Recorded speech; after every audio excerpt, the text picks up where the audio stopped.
Okay,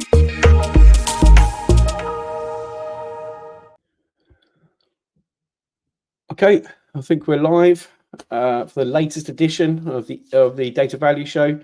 Today we're really excited. We've got Russell Willis. I've been talking to him for longer than most of the guests on here at our meetups. And today we're going to be talking about the evolution of the data professional. So, Russell, welcome to the show. Thank you, Chris. Pleasure to be here. It's been a long time coming. I think we've been going to pretty much every single one of our meetups we've had in London. We've talked about getting on the show, so we've got there in the end. So I know you've been big in the community. You know a lot of people I know, but longer than myself. But for those that don't know you, do you want to give yourself an introduction and let them know what you're about, or what you've been working on? Sure, thank you. Yeah, so Russell Willis, I have just recently joined a company called BCS, which is Business Critical Systems. I've long time been involved with data, project management, project delivery, schedule management, project controls, PMO, business intelligence, quite a varied arsenal, you might say. And I try to pull all of those together for mutual advantage to all of those. Well, I'm just about to start a new service called Delivery Intelligence, which formally pulls a lot of those strings together into a single bow for the benefit of project delivery. Well, yes, sounds like you got your work cut out. So, what was your first role? Because we both can talk about the evolution of the data professional from our experience. So, what was your first role in that data professional category that you had? You know, I'd say it probably wasn't within the data professional category, really. I think I've been somewhat of a stealth data professional for most of my career. So I started off in electrical engineering, went into electrical and telecommunication engineering, where I moved into data networks, so structured network cabling, fiber cabling, Wi-Fi, doing the design and the fit outs and commissioning of small server rooms, trading floors, for financial institutions down in the financial district, Canada Water and the like down there. I was headhunted by a big main contractor from that company to go and start building data centers. So these are your big metal sheds that hold huge racks of servers. We're talking like thousands of servers inside one of those buildings. And throughout all of that kind of stuff, so I specialized in project management, schedule management, project controls. At that time, PMO didn't really exist back then, but I was kind of doing it anyway. But I would build bespoke tools to help optimize and bring efficiency to all of the roles that I did, to spread the information out to people, because we were kind of calling it information back then as well, not really data. And these were kind of data optimization. So it wasn't really a formal data role at the time, but it was, as I say, kind of a stealth data analyst. I think probably similar to that. I mean, I got into data in that stealthy sort of way, but mine was sort of like the business route. So yeah, I think everyone probably worked for Cognos back in the days before they bought for IBM, and they had products like Impromptu and PowerPlay. But we mentioned just before, and an observation I have is that most of the data people from the era of the data warehousing era, like the 90s, a lot of them come from the business and then work back into that technical, well, had some of those technical skills. But I think that's shifted. I mean, so if I look at the data professionals, of the current era, there's a lot more technical focus on the skills and activities that they work. It's more become that software engineer for the data space, whereas before we had business intelligent people that were very good at spreadsheets, understood the business, and learned some of the technical skills. So yeah, would you agree with that sort of observation? Yeah, I think so, and I'm probably more so in the latter category of those that you've just described there. And in fact, I remember having some friction, say, with IT departments and capabilities within organizations to try and come up with, say, fixed pipelines for data transition.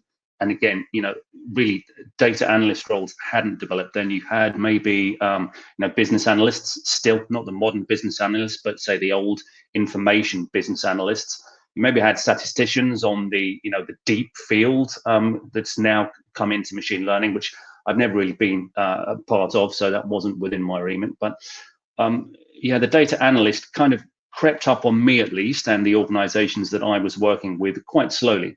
And I realized I was pretty much a data analyst, a data professional, data engineer, and all of the above. To be perfectly honest, I've been a data generalist for longer than I care to remember, before that term even existed. Yeah, I was going to point out that data generalist. We'll come back to a second. I think the other notes I'd written here was shadow IT. So I've been called in many of my earlier roles, I was shadow IT. This is our area. Your business. What are you doing with our technology? And yeah, I think that it was always seen as a negative thing. Shadow IT always has negative connotations to it. But I think we probably missed some of the benefits of what came from that, and that was, you sat in the business, you actually understood what they needed. Your hands were tied to some degree of being able to do that, and that's where we probably got the associated friction you mentioned from the real the technical folk of the IT team, as well. So I remember I was probably a thorn in their side. I was annoying the hell out of them, asking the most stupidest questions at the beginning, cobbling together DBase files and putting sort of like a model on top of it. I didn't know what I was doing, but I knew what the business wanted. And I think over time, I was able to pick up those technical skills that enable me to deliver that. So yeah, that data generalist you mentioned. So when we say a data generalist, what would you say are the skills needed, right? General skills needed to be, well, maybe a data professional then, and if that's changed to what a data professional would need now? I would say that the most important thing is an appreciation of data at its core element. What it is. What is data? Data is, it's the raw element of information, really. So a data point or a datum is anything. Whether you choose to pull it into the environment that you have, that you want to then pull insight from, is a judgment call. But understand the business element that you're in, what creates the data, where it goes once it's created. Back 20, 30 years ago, there was a lot of data, but a lot of it went into drop drawers and got locked away and never went back again. Lessons learned being a prime example of that, in more from the project management, project delivery space. But yes, understand data and what can be done with it. Then I think start firstly with data analysis. So commit some analysis on that to try and get better insight from just the source data on its own. Data science, you're going down a really deep route for data then, and that's where you get back to the statistical space and the machine learning, the deep learning, all that kind of stuff. And as I say, I'm really not too close to that. I appreciate it, and I know a lot of it, and I know the coding languages that they use and some of the mathematical formulations behind those types of things. But it's not, I wouldn't go for a data scientist job. I don't think I fulfill the criteria enough, but I know enough about it to help what I would call data translation. Okay, so between, say, all of the verticals. So say if you've got at that far detailed end your data scientist, in between that and the data analyst, I think you've got a data engineer. And I think that's kind of a more modern role that has evolved in, let's say, the last 10 years. Because, since... Joe and Matt's book, Joe and Matt's book really unpacks what that was. I think, and that's why they put that challenge on, because no one really knew, or there was no real definition or blueprint of what a data engineer should do. And I think it did evolve. So maybe just focus on it, because I'll go back to my old days, old money, as I used to call it, of what we used to do back in the day. ETL developers, and that was that. The majority of what a data engineer did, it was probably covered, maybe not the infrastructure part, but that ETL developer activity. And I suppose as with technology changes, and we simplify maybe the technology, we don't actually simplify the activities as much. So the whole ELT, ETL, I think what we gained from ELT, we lost a lot of stuff which we forget from the ETL world, which was you actually had all the mapping in one place. You had the lineage. You actually cataloged the stuff normally in that tool as well. You had your business rules were all centralized in one place. You did your orchestration from it. You even probably embedded your quality rules within it, as well. So, and we'll go back to where we are now. The evolution is, I could probably split that up into, I don't know, probably 5 different roles now. As we are a data quality specialist, you've got an orchestration specialist or skill for that. You've got probably needing some Python or something to actually do the scripting part in there. You probably need a bit of data ops skills as well to actually go and create all of that. So that simplification of, okay, now you can push down all your load. We created a more complexity, and I think Indeed. that's come out of the evolution of that data profession. Now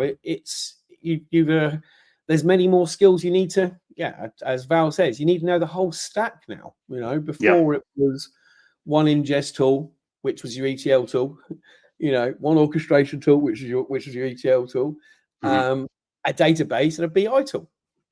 That was pretty much it. So I think with some simplification or some of the benefits of cloud architecture and unlimited power, we've now created the situation where this data professional now it's changed shape. It's very different than what it was then. I'd agree entirely. I think it kind of exploded with the advent of the data scientists, when all of the media was saying, the sexiest role for the next 10 years is data scientist, and it just created a lot of noise around it. Then the next big thing that came after that was, data engineers being a recovering data scientist, because they realized that, that was, too many people were being funneled down a very specific route that wasn't what they were doing before, but data science seemed like the next zeitgeist role. So everybody's kind of being pushed towards it. And again, like I say, that wasn't for me. I wanted to know data science and appreciate it, and the same with data engineering, so that I can translate between those roles. But the democratization of specialist data roles, I think, has been one of the best things to come from the last 10 years, should we say, in the wake of that massive noise bubble from data scientists. So I've you can always tell when when you touch people's nerves a little bit. And I've done some posts in the past, and one recently on this subject, where I refer to a data scientist as a data analyst in a lab coat.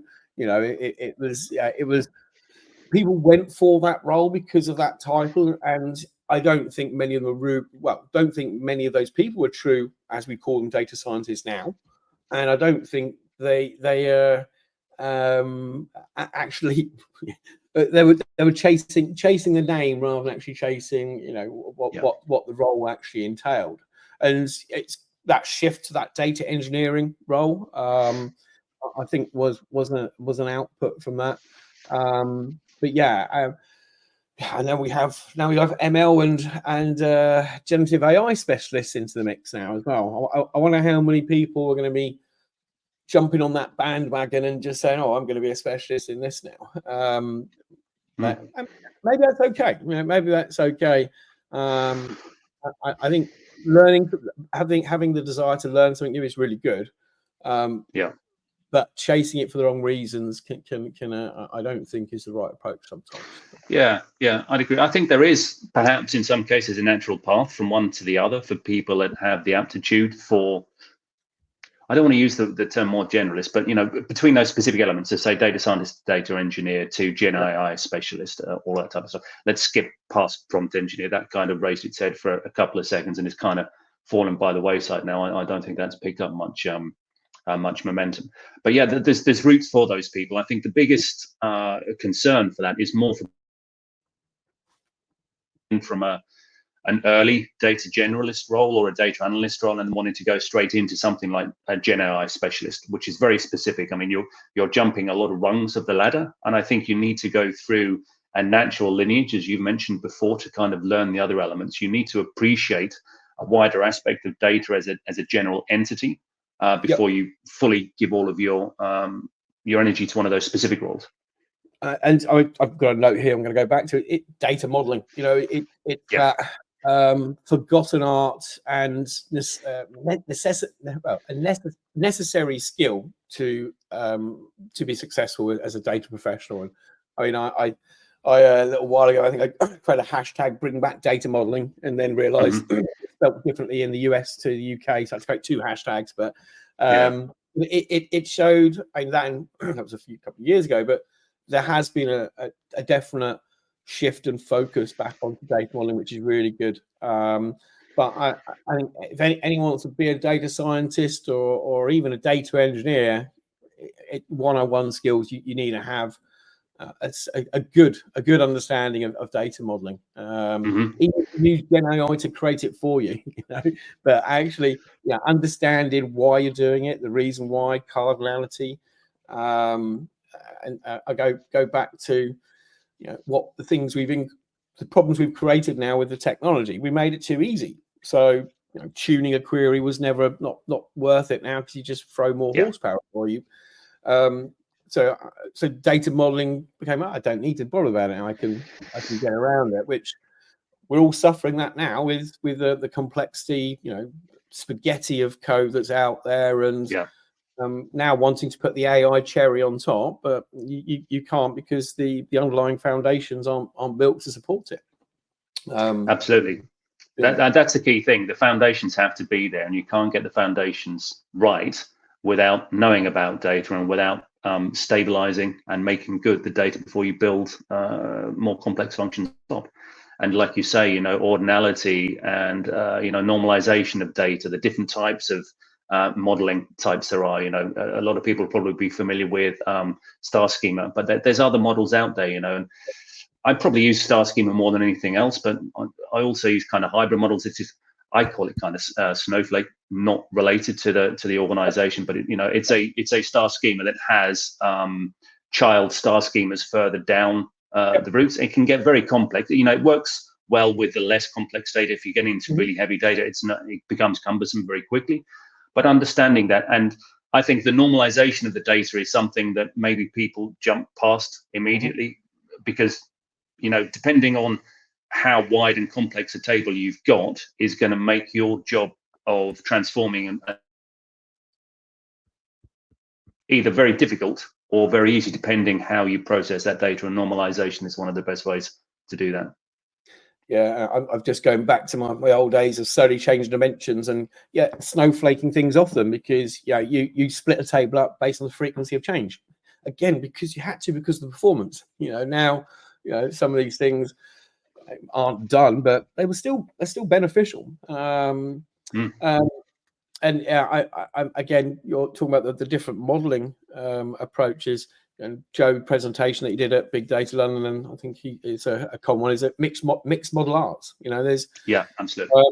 There's too many I'm going to call them too many purists out there that will say you only have this one sort of approach. And I think the true data professional is able to see through what's right at the right time for the right approach, and also be able to articulate that.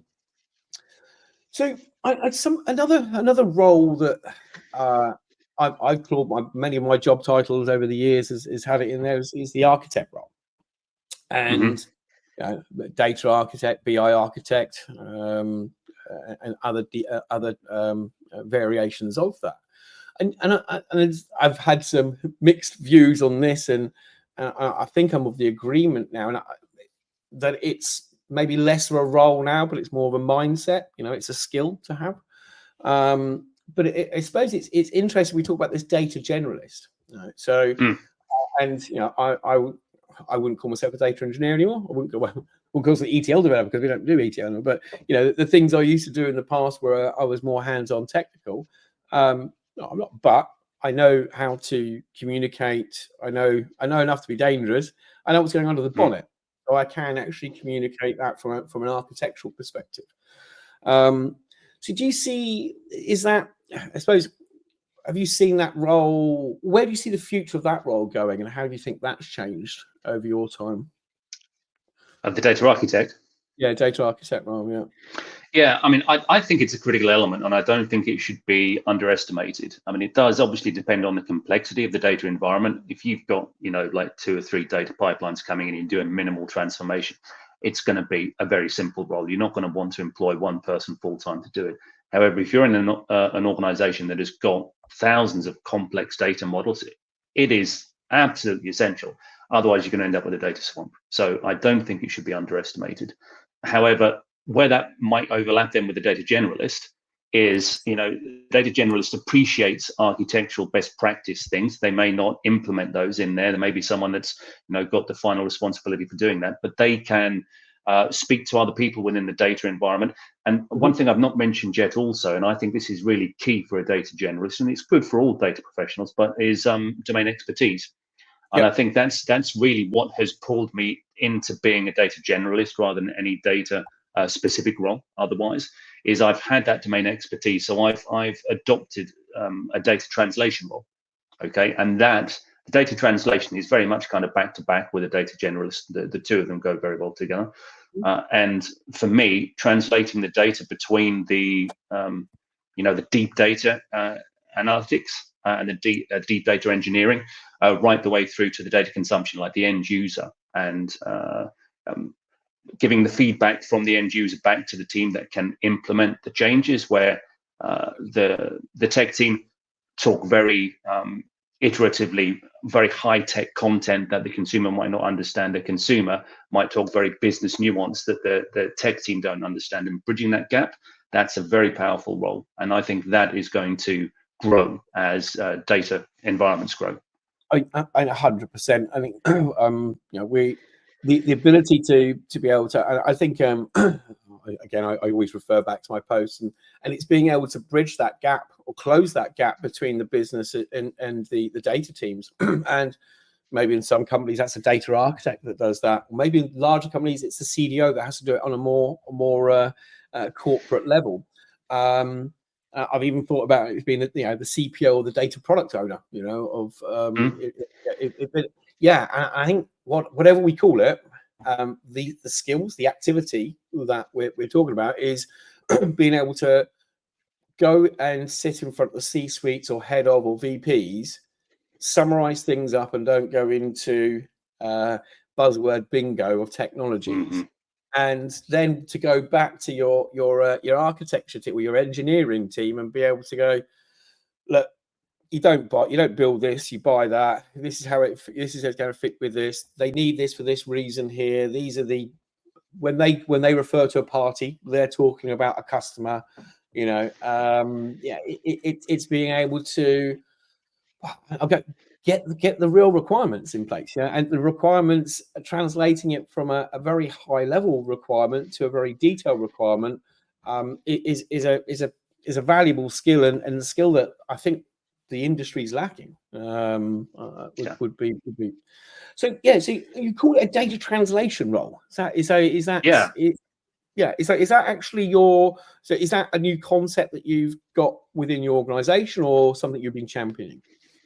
It's something I've been championing for a number of years with my previous organization, and I suppose a business translation, one level or another, throughout my entire career. Speaking between different people, I've always been fairly technically minded and very detail oriented.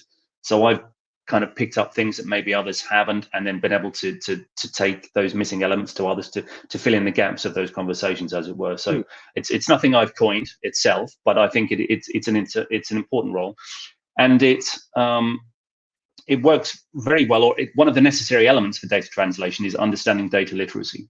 And you were talking about the C-suite executives. The data literacy of a CXO is going to be very different to the data literacy of your frontline engineers or project managers, etc. Not just in their ability to understand things. I mean, you may get some wild cards in there that have come from a data space to become CEO, and they will know an awful lot. But even if they do, they are not going to want to see a full detailed 10-page report with every iterative metric that is known on the program. They're going to want that distilled into some key KPIs and metrics, etc., so that they can digest that as easily as possible. Yeah, and if they're a good CDO, they should actually understand when they talk technical and when they don't, because that's why they've got the C title. And I again had Kyle Winterbottom on the other day, and we were talking about what skills are needed for that CDO role. And if it's too tipped in the technical way, then it's not a CDO role, and it shouldn't be a CDO role. This is really interesting. And I just want to drill down on this, because we haven't talked. We may have had a passing conversation, but we haven't really drilled into it. So I'm interested myself as well, probably the audience. So each hop of the journey for that data translation. So if I was to step that through, and correct me if I'm wrong here. So this would be from the source systems being able to onboard that originally, for any maybe entity modeling where you're merging, bringing in different source systems to have that consistent view of a customer or a product. The hop then to any of the data marts, feature models, and then also the consumption of that data with the semantic modeling as well. So it's that whole journey we talk about. That's really. I think so. I mean, I think data translation can benefit any individual role, okay, a specific role, not the data generalist, but it is a super skill for a data generalist to be able to speak to any one specific element in the entire data environment and transfer the message from them to anyone else in the data environment as efficiently and accurately as possible. It really is a super skill. Yeah. So what tools or processes would help that situation? Because you got how you document this stuff. I've seen it before. You document it, it goes stale. It's too much to maintain. How do you keep on top of all of those different layers and that communication? What methods do you use to get that out? So again, for a complex environment, far more difficult than a simple. But I'll talk in simple terms. I think in that, and I would recommend kind of a hybrid model where you have got, say, a core hub of a wheel that has key documentation that won't change anywhere else in the organization, and that is kept under lock and key. There's only one version of it, and it's iterated at that point, and everybody sees. It's going to be, say, something in between the very iterative, bespoke end user documentation that builds upon that hub. And I use the terminology of scaffold. So say that hub provides, say, maybe 50% of the scaffold of a key document. And then depending on which spoke you go down, you may add something into that that's very specific for let's say, a business sector or a client or a location geographically, something like that, and you build the rest of that. So even though it's not completely standardized and maintained and administrated from that central hub, part of it is, so that when that changes, it changes.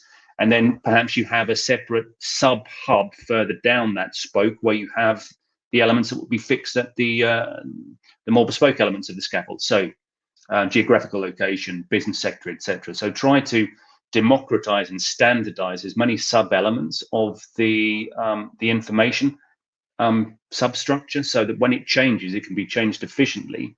And when it's read, everybody recognizes the format of that, no matter what part of the organization they're in, be it in the UK, be it in Europe, be it in the States, etc.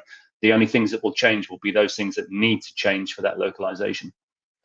I like that hub and spoke term, and I've seen it used in like an architecture sort of approach where you build up frameworks and then you can put it out. But that's more, people can go and change it, then feed those changes back. And I suppose it's a similar thing with documentation where you see that something that you thought was only specific, well, wasn't centralized, and you see that, okay, that can be reused, we incorporate that back in.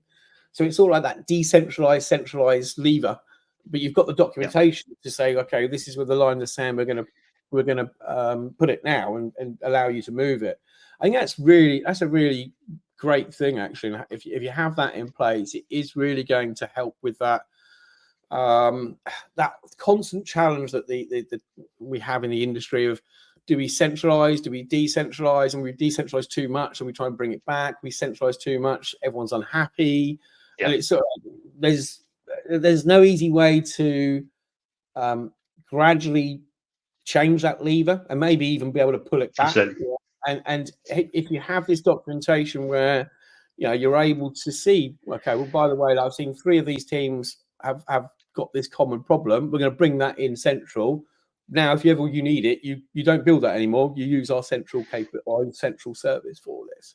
And I really, if you can tie the 2 things together, the associated documentation and then the frameworks that are supporting your delivery, you're in a very good place.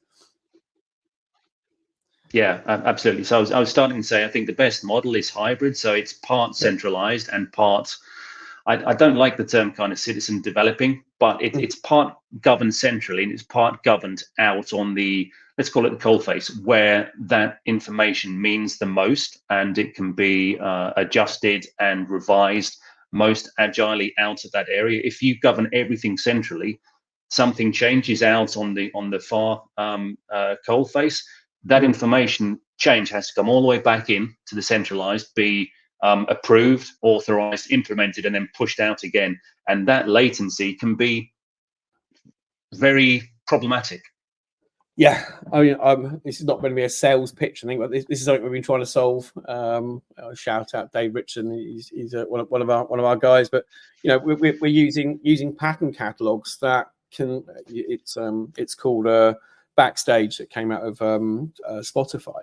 But the purpose of that is, if you build loads of frameworks that span the different stages, maybe different Git repositories for them. There's maybe different parameters or variables needed for each of those. If you can come up with a nice shop window for these activities and be able to manage the associated pull requests and deployment of them from a self-serve capability, the product teams now get what they want. They get it pushed straight away. You've got control of the code. You can then actually move that centralized, decentralized thing at the right point, because actually I'm going to make a template for that now. It's going to be part of our shop window. Come to use that one now. We'll take away the permissions that you used to have to do that before, but you don't need to worry about it because we've made it push button deployable for you. So I think I use the word guardrails. If you put the right guardrails in place and you can deliver quickly for a client, or a internal customer, they're not going to complain, and they won't worry about the fact that they don't have the permissions to do these things. And I think that's where most people, where it comes from, is I need admin access, or I need this because I can't do this otherwise. If you take away what you can't do, unfortunately, people just say they'll make up a new thing, but you have to keep on that, I suppose. I think Ramona just. So go on. All I was going to say very quickly was that methodology is great, but you do need to implement rigorous data management and data governance on that as well. And 2 people that you and I both know, George Furican from Lights on Data, he's heavily on both of those, and Scott Taylor, Data Whisperer as well. He doubles down on that. It's not known, but it's very hard to implement. It's not implemented nearly as well as it can be in many places. So that's one of the biggest challenges to overcome. Yeah, and I think governance always had a bad sort of a bad connotation or bad rap in India, and I think for the wrong reasons really as well, because normally because they've been engaged too late in the process. When you engage too late in the process, you're just seen as a blocker. And I think if you get governance involved earlier and the associated data management that comes with it, you'll benefit in the long run. Absolutely.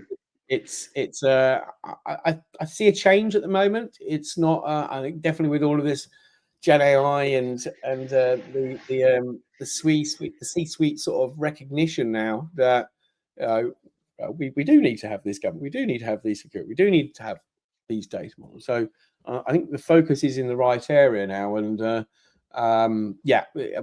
without without that data management, data governance, then you're just in the wild west, of data. Yeah, floating free. And yeah. just one very quick thing before you move on. If people are intimidated by data governance and data management, and iterate moving on. So start small with something like a data dictionary and a business glossary, and you don't have to wait until it is absolutely complete before you issue it iteratively. So start with some of the key things that are known, get approval, put that out, get people used to using those types of tools and build upon them. It's not, you don't have to go to 100% straight away before you can deploy. That's a really good point. And that, I'll go back to the thing you talk about, domain expertise as well. So when you talk about domain expertise, were you talking about business domains, or were you talking about technical domain, or which both, I suppose. And I think it's been both for me at different parts of my career, and on occasions it's been both at the same time as well, which has been interesting. But yeah, I mean, really, we don't need to align it with any one thing. Let's say domain expertise is the expertise and the knowledge of the environment in which that data is generated at source. Okay, so getting the data and being able to work with it, know mathematical formulas and transformation techniques is fine. But if you don't know what that data represents at source and what it should represent once it is transformed, it's going to be difficult to make sure and validate that the expectations are happening. So I'm actually going back to that that translator role, quality as well. And there's this whole big thing about shift left, how achievable that is, and I suppose it's great we're trying to do it, and it was definitely needed, because otherwise we would just say, oh, we just clean the data, well, let's stop cleaning it, let's fix it, and if there's more recognition between the business, or sorry, the operational systems and the data platforms, maybe we will see more of that. But back to that translation role as well, and a lot of people don't know what they want until they realize what they've got is not what they want. And being able to, with that translation role, if one of those lenses that you can perform while doing that is to be able to, would you expect this data to look like this? Is this with would you want a rule to put in there to prevent that from happening? So would you see that as an activity that translation role should look to address? I'd like to see it more proactively than retroactively or reactively. So try and engage with the people that are going to be consuming, have them invested in the overall data process, so that they know you're grabbing that source data from wherever it is, you're trying to get it unmitigated, unadulterated at source, and you're applying very strict transformation rules on it that should be representing the things that they have done previously in a very isolated, siloed fashion. So we'll automate and productionize. It's an American word, but I do like it. It kind of resonates. So you productionize these outcomes that these people have been doing themselves. If it's not what they expected, then we need to take them through that journey of how it happened there. One of the biggest challenges I've had coming from data pre, BI tools and enterprise databases availability to the wide masses was, 99% on Excel, which is great. It's an entry tool and it performs much of what it does well until it doesn't. Now, one of the biggest problems with Excel is it's easily corrupted, because the cells are open, so you can protect the cells, which is fine. There's still ways that it'll get broken afterwards. But the biggest challenge I found with people, they got into the habit of, if the output didn't meet the expectations, it's so easy to put another stage in, post-transformation, to just adjust that. We know it should be that. I don't know why my transformation went wrong, but what I'll do is I'll work with that incorrect transformation and I'll apply a moderator to get it to what I expect to be, which obviously we don't want to do that in any formal data process. Those conversations can be difficult sometimes.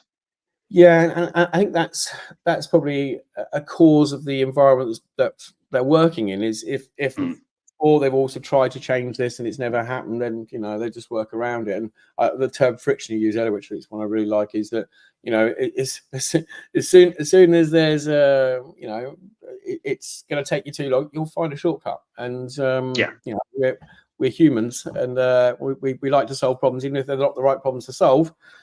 We'll find a way of just getting our job done. I think we do need to not work around these things, but I think the way of doing that is create an environment that it means that it's easier for them to fix it or go and get it changed where it's meant to be changed, rather than actually working around it. In fact, a good friend of mine,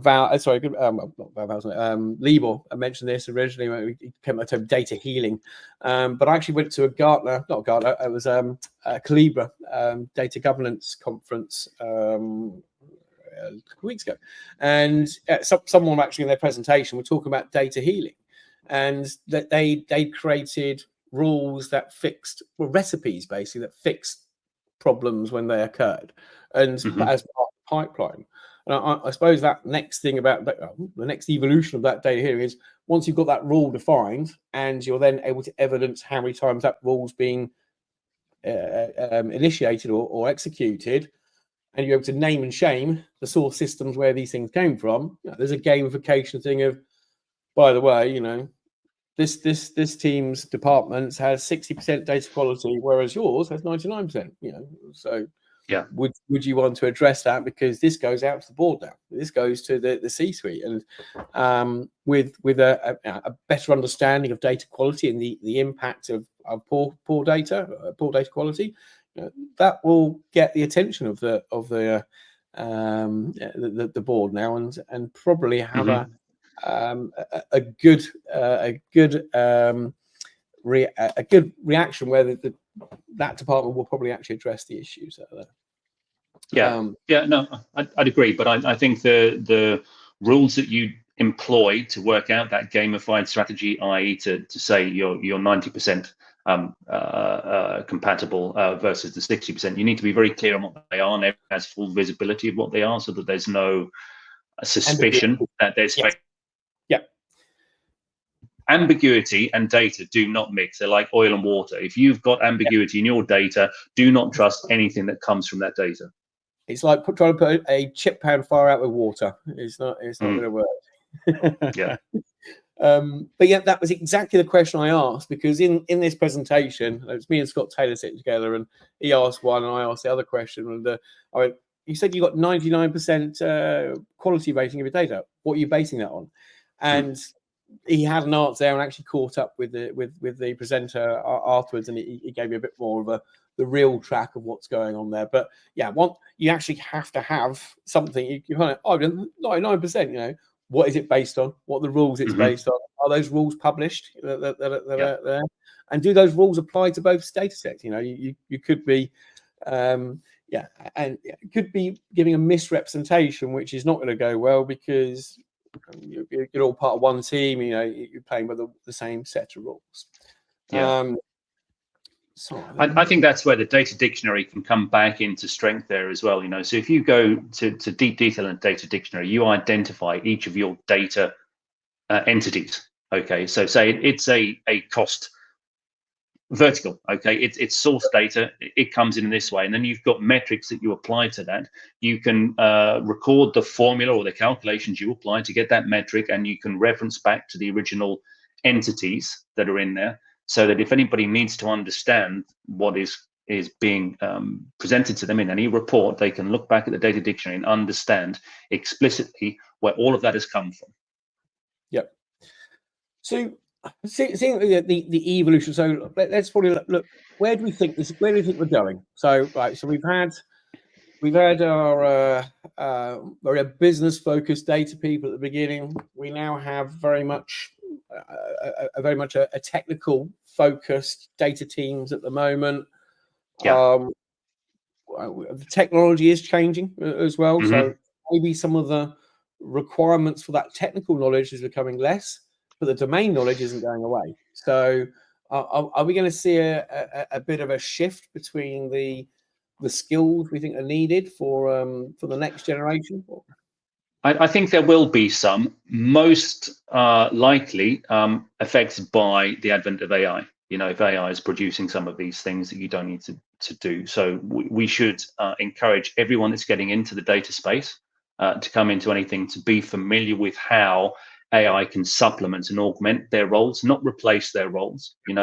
We shouldn't be looking at AI as being a replacing thing, but an augmentative or a supplementative solution. And if everybody gets on board with that, there should be far less friction in those things coming through. But I would use another analogy. Let's say a hospital. Yep. Big Data London. You guys were all dressed in your hospital coats, which is maybe why it's come to mind. But let's say that the data generalist is like the GP or maybe the triage function. Okay, you're still going to want some specialist medical services in there. Surgery, rehabilitative, all of those types of things. And let's say all of the roles we've spoken about already will still exist in some form or another. A data generalist does not, absolutely not, replace all of the other roles. You'll kill anybody that tries to undertake everything like that. And so let's use the hospital as that analogy. So you've got a deep, let's call it a data organism. Okay, different parts of that perform different functions, but they are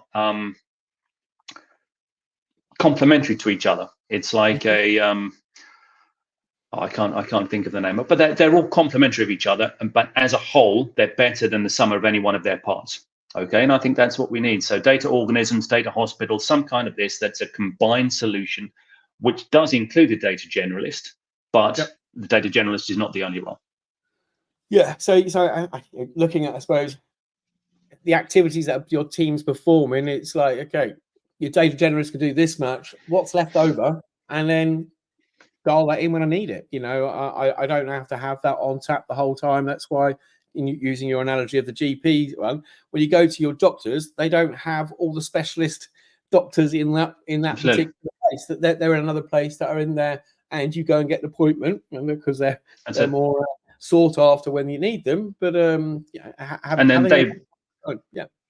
they refer appropriately. So they assess your general condition and they say, right, go and see a surgeon for this because you need something that, I know how it will be done, but there's better people than me to deploy that can do it more accurately, more skillfully, and more quickly than I can do. And I'm kind of busy doing this kind of stuff, assessing everybody in more general terms, which I don't want to interrupt. And I think that's the way it comes. Symbiotic, that was the word I was.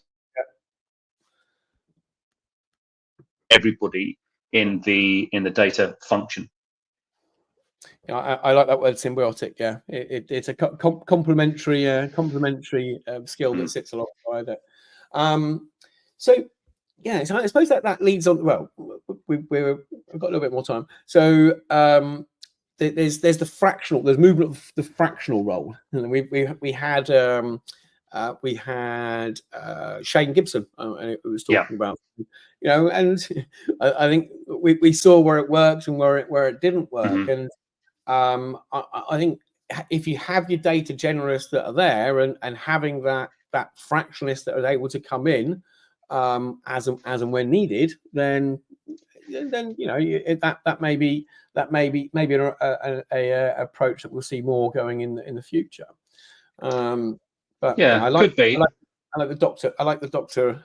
Well, especially seeing we had the data clinic at Big Data London, which was it was a good success actually. Yeah, if anyone's not familiar with that, try and catch up some of the posts from Chris and LEIT Data from Big Data London. You'll see some interesting pictures. But coming back to the principle you were talking about, fractional roles, I think, have a place, but far more so, let's say, in startup culture, when you've got something that's starting up, and they not only can they not afford to bring a CDO in, but they haven't got the throughput to keep that CDO busy. So a fractional CDO can work with, 3, 4, maybe even up to 10 startups. So that then works great. For an organization that's well embedded and has a lot going through there, I don't think the fractional roles are particularly efficient.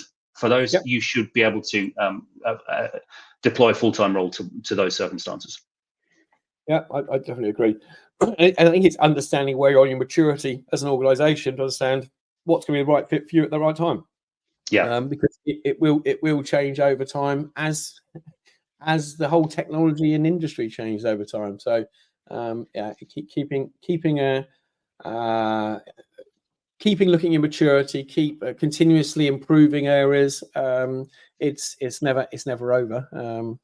Well, not for me yet. Anyway, I've been going 30 years in this, and I haven't seen an end to it yet. I'm just going to go back to the because we freestyled and we haven't even gone to the original 5 bullet points. Yeah. But we've just covered them anyway. But so just as a summary, so we had talked about specialist data roles versus hybrid data roles. I think hybrid being the generalist sort of one. Yeah.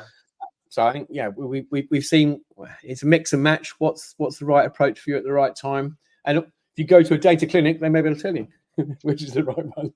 And I think the data roles dilution. And so I know when we came up with this. So what was in your mind when we talked about this data role dilution? So for me, I think this comes back to, let's say, the explosion of marked as the sexiest role of the next 10 years. So I think a lot of companies went, let's hire a data scientist. So the data scientist comes on board, and the data scientist goes, right, where's the data that you want me to work with? And the company goes, oh, well, you didn't bring the data with you. So you can't just go straight into those. So I think almost paradoxically, there's been both a dilution of roles and a splitting of roles, a democratization of roles. Okay, so we've made them more kind of hyper-focused. So you don't bring in a data scientist too soon. You might start with a generalist, or you might start with a data analyst, or maybe a business analyst, depending on what's going through the company, how much data is available, etc. So the dilution of the roles, I think, has been more strategic to make sure that we don't have bring a data scientist and they're just going to do everything. That's a magic role. They'll give us data. So the dilution is in that respect, where the democratization is not.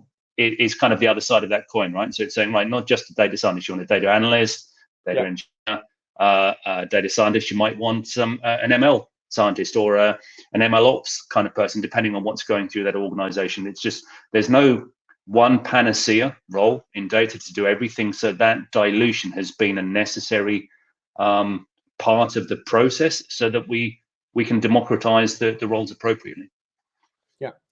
Everyone wants a data unicorn, but they don't really exist. I'm just going to bring up Ramona's just always some great comments, and everyone else. But continuing that analogy of the healthcare, when private clinics are available, money is not an issue. We're assuming that the company's got money to spend on this.